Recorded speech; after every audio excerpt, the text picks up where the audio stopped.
سلام علیکم. به شما اگر بگن که آقای فلانی، خانم فلانی، تو کوه دماوند مثلا شما باید 3 متر از داخل کوه رو بکنید، ابزار هم بهت میدیم، ولی خب خودت تنها باید این کار رو انجام بدی.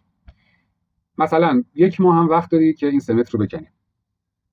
در ازای این زحمتی که شما میکشی، ما به شما، حالا به عنوان مثال عرض میکنم، چیزی که تو ذهنم میاد، مثلا حالا خیلی هم فانتزی بخوایم مثال بزنیم، بگیم مثلا یک خودروی مازراتی آخرین مدل به شما میدیم در ازای این 3 متری که قرار هست بکنیم و این مدت کاری که قرار انجام بدیم. یه 2 تا 4 تا با خودمون می‌کنیم و می‌بینیم که خب آیا ارزشش رو داره این سختی‌ها رو به خودمون به تعبیری بپذیریم این سختی‌ها رو یا نه. و دست آخر میپذیریم، میگیم نه ارزش داره، ما حالا 1 ماه سختی بکشیم 3 متر هم بخوایم بکنیم، خب خیلی هم سختی داره ولی به اون خودروی مازراتی میارزه.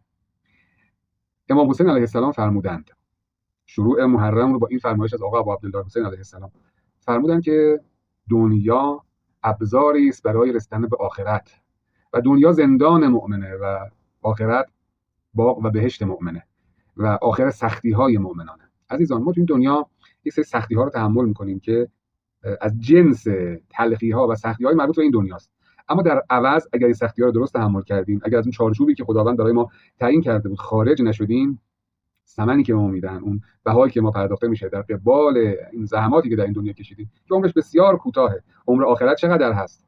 ابتدا و انتهایی نمیدونم براش میشه متصور بود. حالا ابتداش از مثلا روز قیامت اگر آغازش رو بخوایم بگذاریم، از حالا هم زمان برزخمون که شروع میشود تا که نمیدونیم، زمانش خیلی زمان طولانی خواهد بود، اما میارزه سختی هایی که تو این دنیا بکشیم در یک زمان خیلی کوتاهی در مقایسه با اون زمان بسیار وسیعی که برای آخرت ما مد نظر گرفته شده.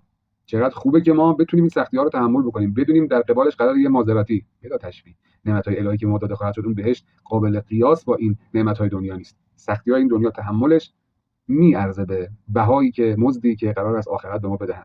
اگه با این دید نگاه کنیم، شاید یه خورده سختی های این دنیا برای ما راحت میشه، مثلا اون سمتی که قرار هست بکنیم با جون و دل میکنیم که به اون خودرو برسیم. شاید بد نباشه، البته به نظرم دیدگاه درستی نیست. این دیدگاه تاجرانه است که آدم بخواد نگاه بکنه به خاطر بهشت، به خاطر اون نعمت ها دستورهای الهی رو انجام بده. ولی تمرین اگر اینطوری بکنیم بد نیست. ان شاءالله محرمتون پر از اشک بر آقا سید الشهدا علیه السلام یا علی مدد.